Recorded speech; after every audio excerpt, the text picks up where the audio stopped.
Hi, Year Sixes, soon to be Year Sevens. I'm so excited for you to join us. I'm so excited to teach you. My name's Miss George, and I am one of the English teachers, one of the many English teachers that you might have when you join us in September.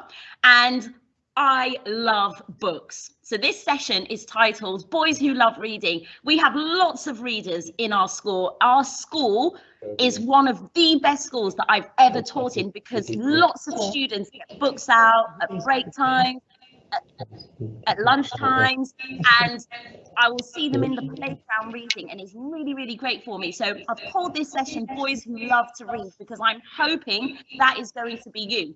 And we are going to read today a poem, and we are going to read an extract from Oliver Twist. Who's heard of Oliver Twist? I know I can't hear your voices, but you can write it in the chat. So who has heard of Charles Dickens' Oliver Twist before? I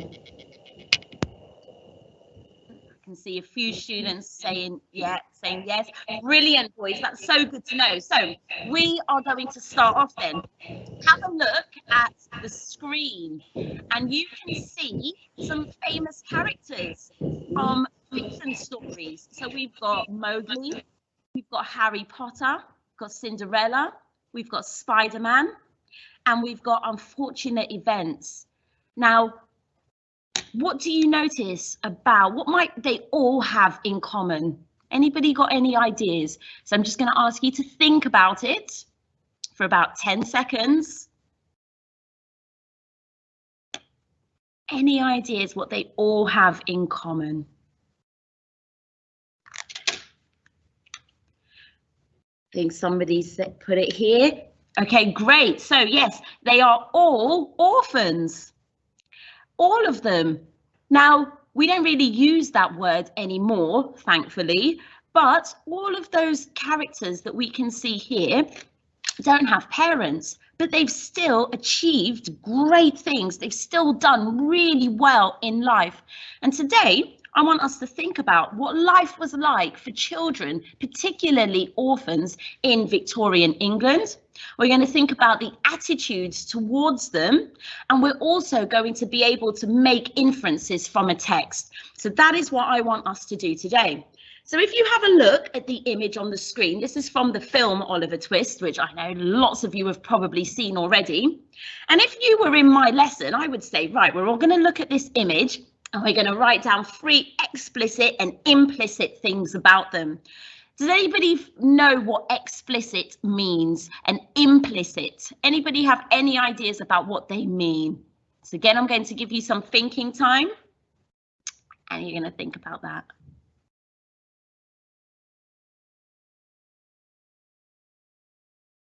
Okay, so boys, if something is explicit, that means it's stated really clearly and it leaves no room for confusion or doubt. Whereas if something is implicit, it's suggested, so it's not directly expressed. Yeah, we have to read between the lines, and we do this all the time. We do this every single day in our, as a student, me as a teacher, we read between the lines. We use the clues to help us form a judgment. Now, you can see here, this young man, Oliver Twist, surrounded by other boys. You might have picked up on the fact that they're all wearing similar clothes. They all look quite sad, don't they? Dejected. They're all sulking a little bit or in shock. Yeah, got their mouths wide open. Think about why that might be. And you've got that prime figure of the young man in the middle, and he's holding his bowl. And the way he's holding it suggests that perhaps he's a little bit desperate. Yeah, and there's a pitiful look on his face. But what's interesting is, and it's actually quite ironic, is that behind him, you've got God is love. That phrase doesn't quite match the image, does it? So when you're in your English lessons, these are the sorts of things that you will do. You will look at images and you will try and work out meaning. You're going to read great books, and you might even be lucky enough to watch the film versions, although if you're in my class, that's not going to happen, or it will happen very rarely. Here's another image of Oliver Twist. And again, you might already have those initial ideas and you can take it further. So again, you've got a boy, his clothes look like they're too big for him. He's looking very pale, shrunken. Next to him, you've got a broom. Now, some of you, because you already know the story of Oliver Twist, either from the book or the film, you've got an idea perhaps of his treatment. Okay, so really good strategy that we use in English here when we think about, before we start reading, we use the front cover, we use images to help us already form an opinion, and then we take that over into the reading. So let's learn a little bit about what life was like in the 18th century, 19th century as well, for these students. You've got an image here, not of Oliver Twist, but of some young boys. Hiya, sir. Who, sorry, boys, who were orphans. So, yes, they can't see it. Oh, sorry, guys. Sir's just going to fix my technical issue.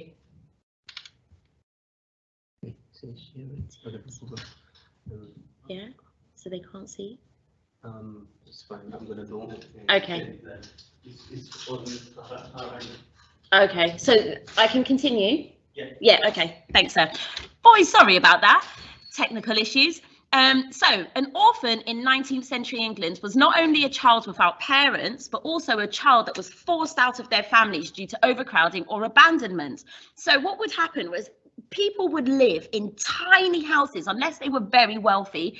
So there was a massive class gap, yes, during the Victorian era. So you had the very, very rich and the very, very poor. Today we have what we call a middle class, which is lots and lots of maybe you or your friends or your family and people around you. That was practically non-existent. You were very rich or very poor, and the majority of the people were very poor. So because their families just couldn't afford to look after them and couldn't afford to feed them, they were left to fend for themselves, and they were left to raise themselves.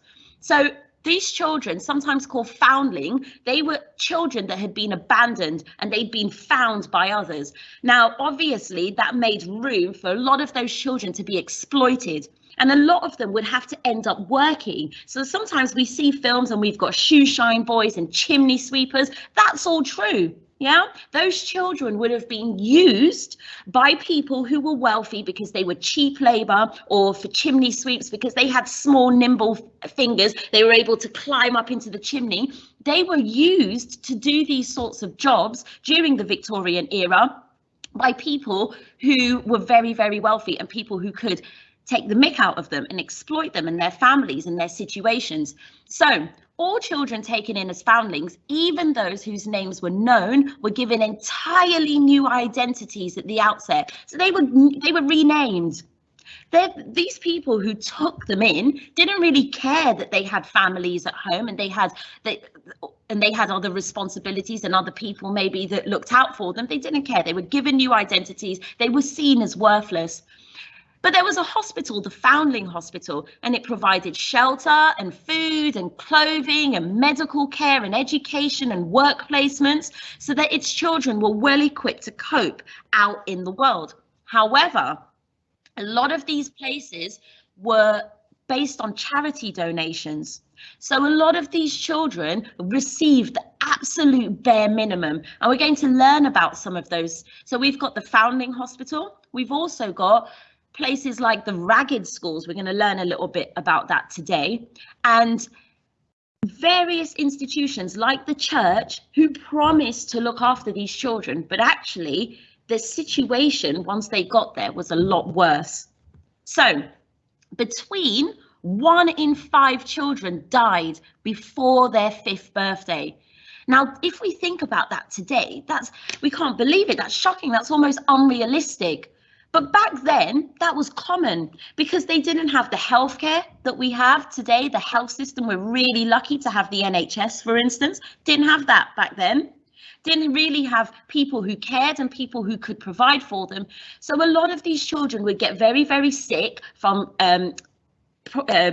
diseases like tuberculosis, for instance, and they would end up dying before their 5th birthday. So 1 in 5, massive population there of children who just ended up dead. More than 50% of all deaths in England and Wales in the mid-19th century were due to infections, with infants and children at greatest risk, as they are still in many parts of the world today. So we're very lucky, like I said, in the UK. However, we know that not everybody in the world is as fortunate as we are, and we're seeing this in other parts of the world where lots of children are still dying from diseases that we would like to think are outdated today.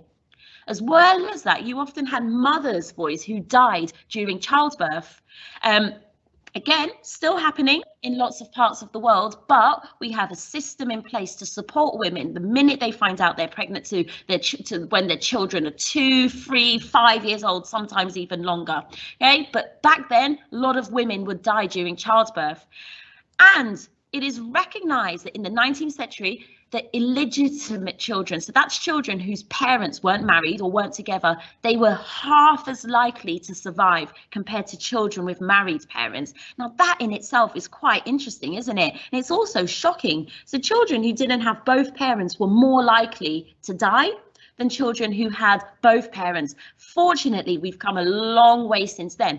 But I just wanted to give you something called context. And in your English lessons, you're going to have a lot of that. So you might see the link now between English and history here. So it's really good before you start reading to put the information into what we call a context. And that is the background and the circumstances and the situations that surround a particular novel or text or time period. Okay, so that is some context there. Let's take it a little bit further. Let's think about the living conditions of the poor. And you'll see this image here. This is a very famous image.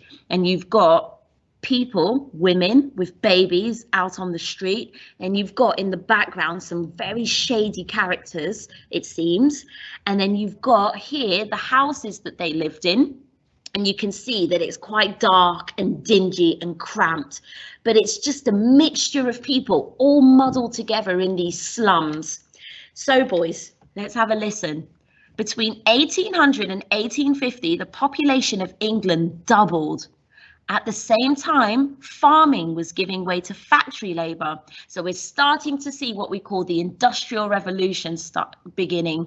This meant that cities swelled as people flocked from the countryside to find work. And that still happens in London today. Lots of people, I work with people who are from all over the UK, and they all come to London to find work. So actually, in many ways, it's still the same.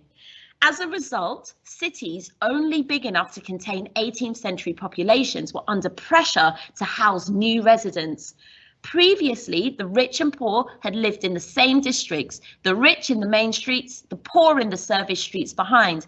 Now, the prosperous moved out of the town centres to the new suburbs, leaving the poor housed in cities. So what that means is that because London was growing so rapidly, they had to find places for people to live.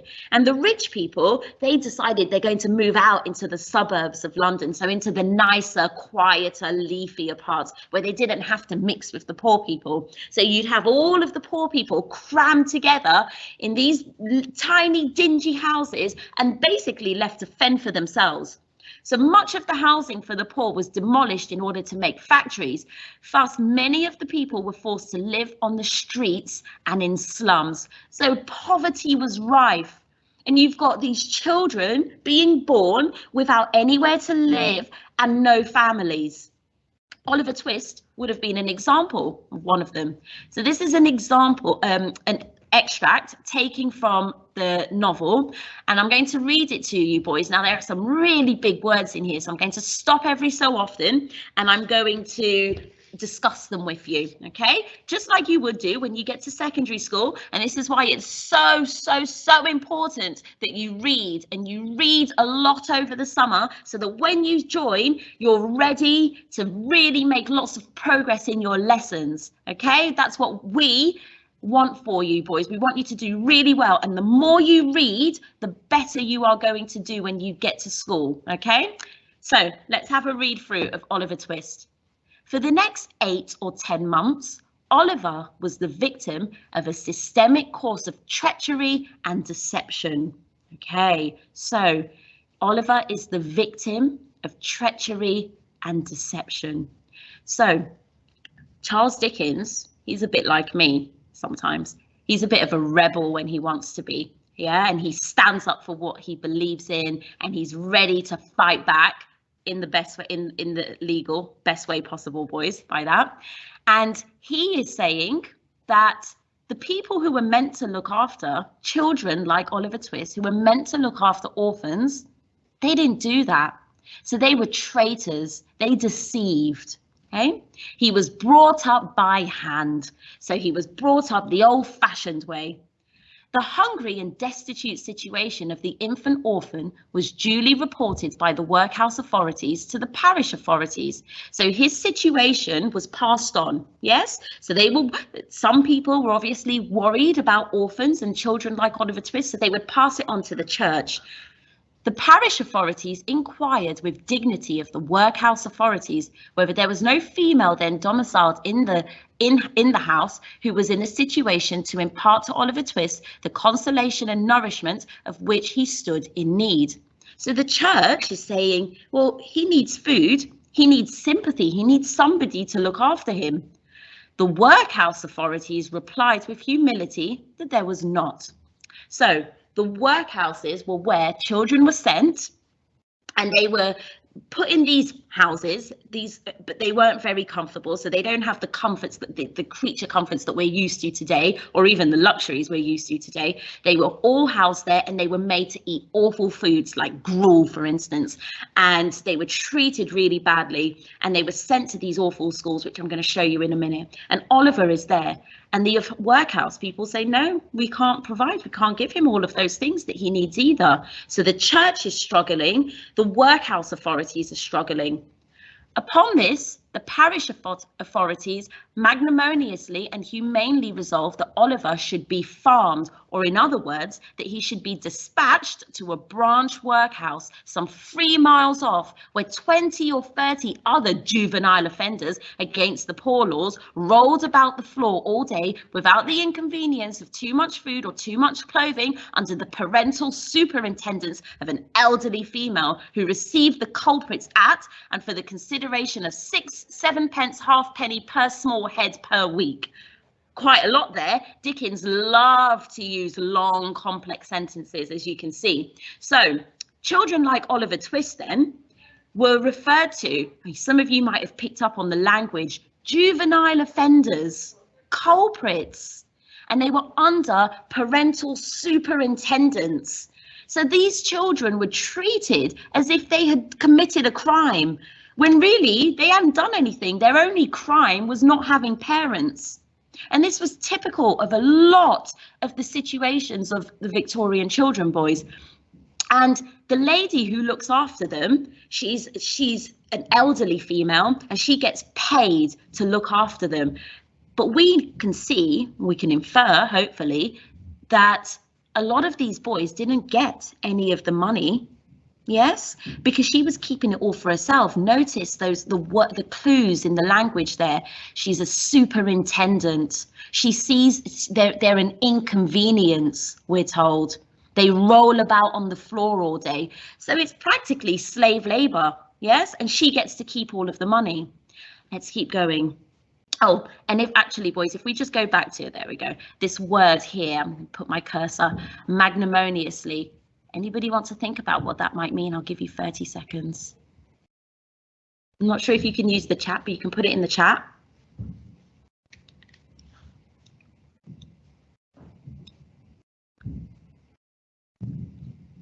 Okay. Right, so don't know if somebody's got it, but we've got here, it means, boys, if you are the parish authorities magnanimously and humanely, so they did something nobly. Yes, they were forgiving and they did it nobly. Okay, let's keep going back from here now. 7 pence halfpenny's worth per week is a good round diet for a child. A great deal may be got for 7 pence halfpenny, quite enough to overload its stomach and make it uncomfortable. The elderly female was a woman of wisdom and experience. She knew what was good for children, and she had a very accurate perception of what was good for herself. So she appropriated the greater part of the weekly stipend to her own use and consigned the rising parochial generation to even a shorter allowance than was originally provided for them. So, as we inferred earlier, she keeps the money. Yes, she gives them a little bit, yeah, and it says here, a lot lower than they were expected to receive, and she keeps the weekly stipend, so that's her weekly salary for her own use, her weekly wage for her own use, and she gives them a shorter allowance than was originally provided. So you can see here, boys, that the people who were meant to be looking out for these poor children, they didn't do that. And remember I said earlier, those children were exploited. This is what we can see here. So you've got the church saying, you know, our hands are tied, we want to help, but there's not much we can do. You've got the workhouses who were meant to be housing them and giving them food and keeping an eye on them are saying, can't do anything here either. The lady who's meant to be looking after them is keeping the money. Yes, it was a dire, it was a bleak time. And Charles Dickens, in a lot of his work, so when you get to our school, you'll read lots of Dickens, and when you're in year 10, you'll study Dickens for your GCSEs. So get a head start now, boys. Dickens was like a political commentator. So he loved to highlight what was happening in the world. And he hated, just like me, he hated unfairness in the world. And he wanted to make the world better. But he had to be very clever about how he did that. So he would write stories where there was a message behind it. Because if he was seen as openly criticizing the authorities, he could get in a lot of trouble. Okay, so he had to be really smart with how he did it. And that's what Dickens did there. So I'm going to stop talking for a minute, boys. I'm going to show you this very short video of Oliver Twist. And hopefully it's going to load. Let's see, hopefully it will come up.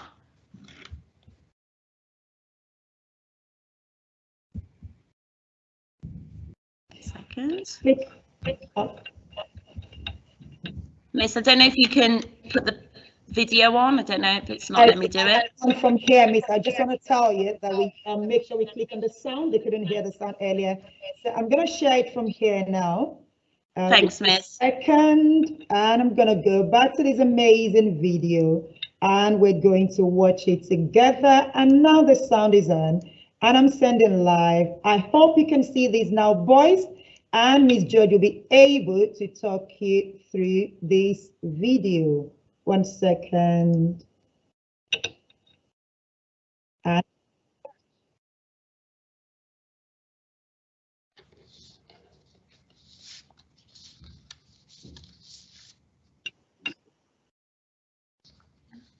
it's okay? No? yes, Miss. All right.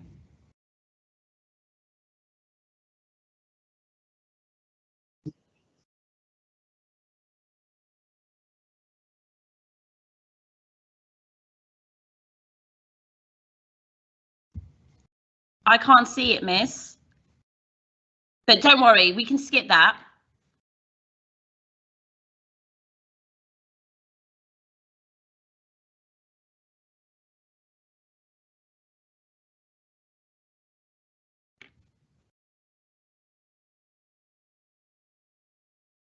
Yeah, don't worry, Miss, we can skip it.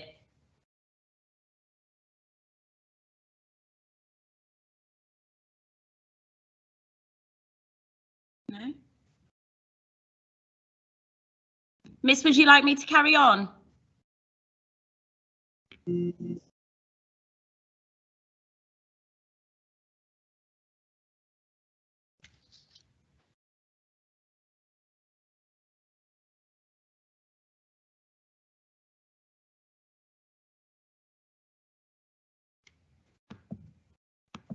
Miss?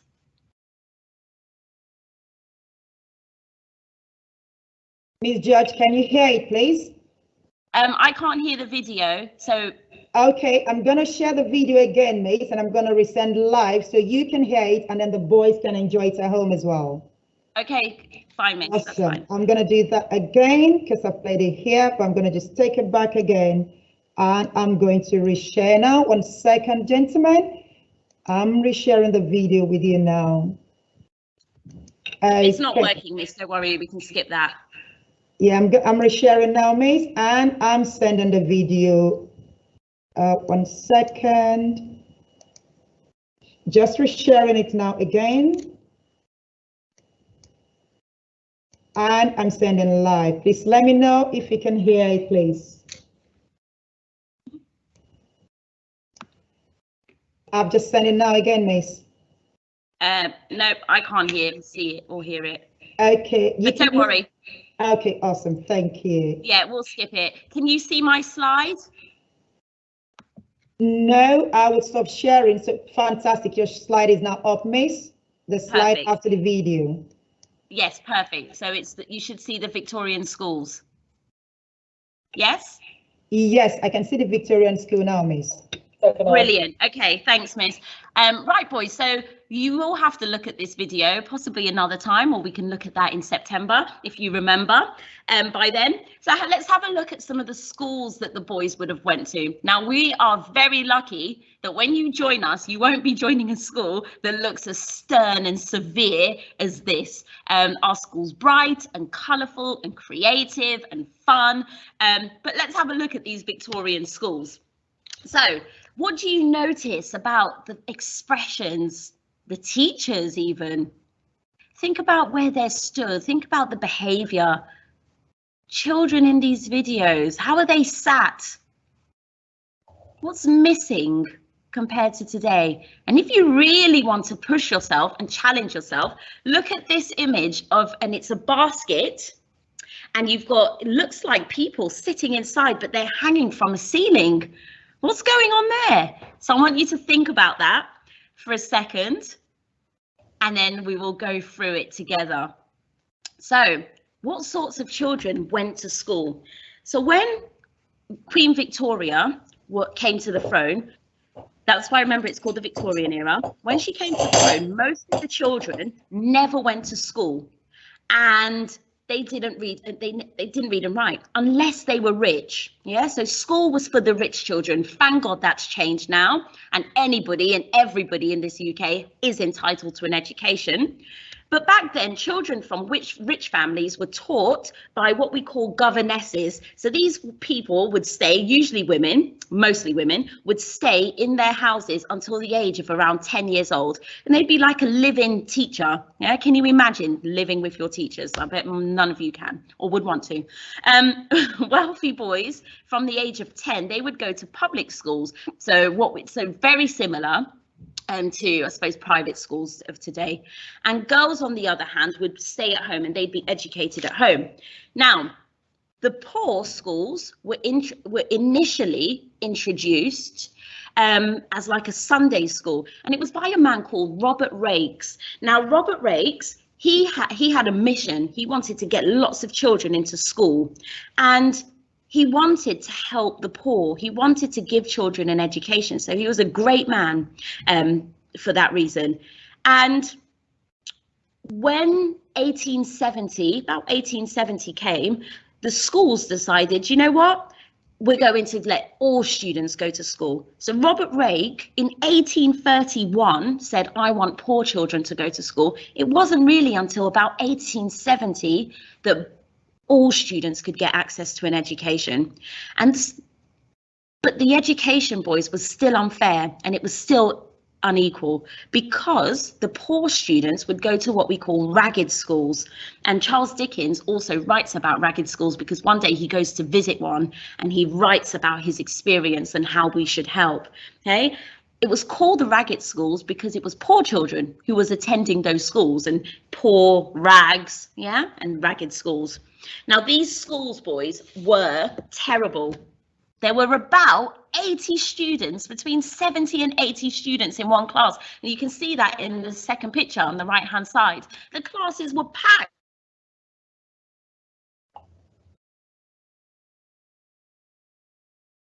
I can see Miss George is slightly frozen there. Miss George, if you can hear me. The day was from 9 until 5. Yeah, I can hear you, Miss. Awesome. Oh, my slide's gone, Miss. You were slightly frozen there, but we're glad to have you back because we're thrilled. We're enjoying it. You can carry on, Miss. Thank you. Miss, can you see my slide? Yes, we can see your slide, Miss. Okay, great. All right. Awesome. So I don't know what happened there then, boys. So there are about 70 to 80 students in one class. Today we have about 30 students in a class. Can you imagine how much of a nightmare that would have been for the teachers and for the students? And students went to school from 9 until 5. Now your school day is a couple of hours shorter than that, and it's funny because some students go, oh miss, it's such a long day. Well, actually, compared to the Victorians, it's a piece of cake, isn't it? Now these schools, they were massive buildings, really imposing buildings with high up windows, and that's because they wanted to prevent the children from seeing outside. So school was like very much like a prison back then, but these children were so grateful to be there.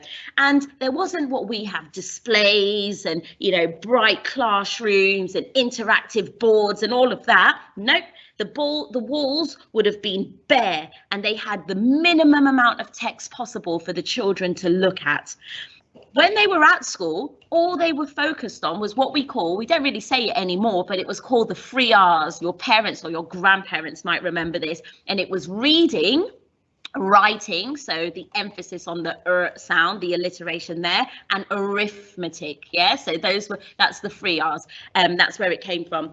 And they were taught those 3 subjects all day, 9 till 5, in a tiny classroom with up to 80 students in there. And that's what they did day in, day out. And they would also, the fourth subject that they would look at was religious education. So it's the fabulous 4, Fantastic 4, it was sometimes referred to as.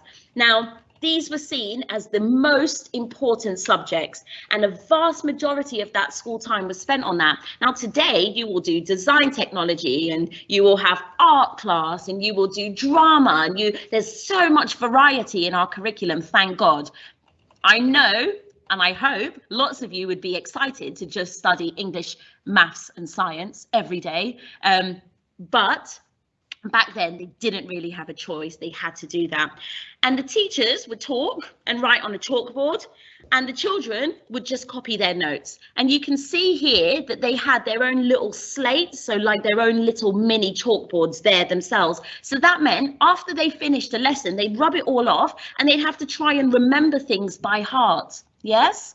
Now, the teachers, the teachers, boys, they were mostly female, because women who were unmarried would be sent to work in schools, and they were called miss at all times, and that's because of the pay scale. So women who weren't married were paid a lot less, because if you were married, the idea was your husband would take care of you and your husband would take care of your family. So these women were expected to work for very little pay, and they were strict, boys. They were strict and they were scary, a little bit like me. A lot of them didn't have a high education themselves. They were just dedicated to their job and their role. So it was really challenging for them, because they would have to learn a lot as well. And sometimes the head teacher would train students to lead lessons. So they would choose the brightest students and get those students to lead a lesson. And those students were called monitors. Yes, so they were mini teachers, if you like, and very different, boys, to the system we have today. Now, if you weren't very smart, and you might have seen this from films, for instance, you would actually be punished and made to sit in a corner and wear a hat with a massive D on it, standing for dunce. Now, if we did that today, we would be in massive trouble, yes? And it would probably be all over the news, because that's disgusting. That's bullying, that's intimidation, there's all the negative things that we don't want students to feel at school. But back then, that was fine, and the parents would have supported it. Yeah, if you weren't learning as quickly as the other students in your class, well, then there was a problem, and you would have been mocked. Okay, thank God we have moved on from that. Their discipline, boys, was really harsh. So if you look at that third image again, this was called, I can't believe this used to happen, a punishment basket. So it's like a big wicker basket, and it was attached to the ceiling, and the children would sit on them and they'd be hoisted up above the class, and it was just the way of mocking them. Yeah, so they're like the focus of that lesson because they'd done something bad, which probably wouldn't have been anything that we consider bad today. The boys would be caned. Yes, so the boys would be caned on their backsides, and the girls would take punishment on their legs or their hands. And these canes were huge. They were made of wood, birch wood, and it could be for any reason. It could be for truancy, so a lot of children skiving of schools. It could be for laziness in the classrooms, and they were really harsh and painful. And these would happen, boys, to 5 to 10-year-olds. Children who were slower than the rest of the class. Children, believe it or not, boys, children who wrote with their left hand instead of their right hand, they would have been punished. That was a punishable offence. So you can see what it was like for these orphan children, these children like Oliver Twist, growing up in this sort of environment, yes, where even the schools aren't supportive of them. Now it's almost my time to end.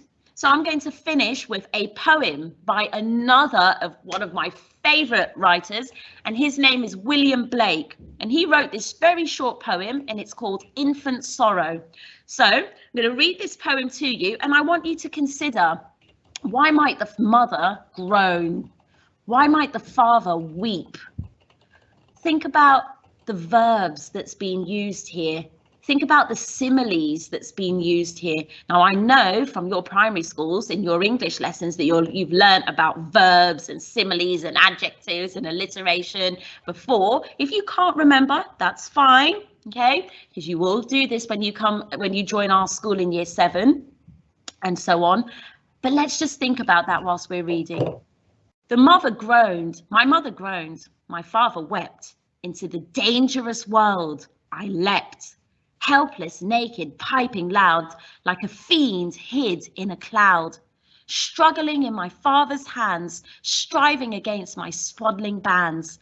Bound and weary, I thought best to sulk upon my mother's breast.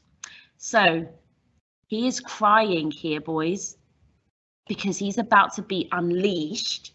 And William Blake uses the word leapt into this world of poverty. Now, his mother's groaning, his father's weeping. Why do you think that might be? Any ideas? Okay, let's see if somebody's put it in the chat. Yes, because they're too poor. Because they're too poor to help him. So he's going to be left in this world to fend for himself. And he says his father's struggling. Yes, and he's striving against his swaddling bands. So a swaddled band is like you wrap babies in them when they're newborn. So that's what we call a metaphor there. So he's almost feeling restricted and constrained against the world. And all he wants to do is just stay and be close to his mother's chest and just hug her. But he can't. He's weary because he has to go out into this awful world that we have learned so much about today. So, boys, it is 9:50. That is the end of my session. I hope you enjoyed that. I hope you learned something about the Victorian era, and I hope that you want to continue reading, maybe Oliver Twist, maybe any other books from that time period, maybe a poem by William Blake. He's written lots of them about this time. Maybe you want to go away and do some research. Whatever it is, boys, I hope that when you join our school in September, you are one of those boys who love to read and you really share your passions with us. And I can't wait to meet you. And I am so excited to teach you. So I'm going to sign out now, boys, but take care and see you soon.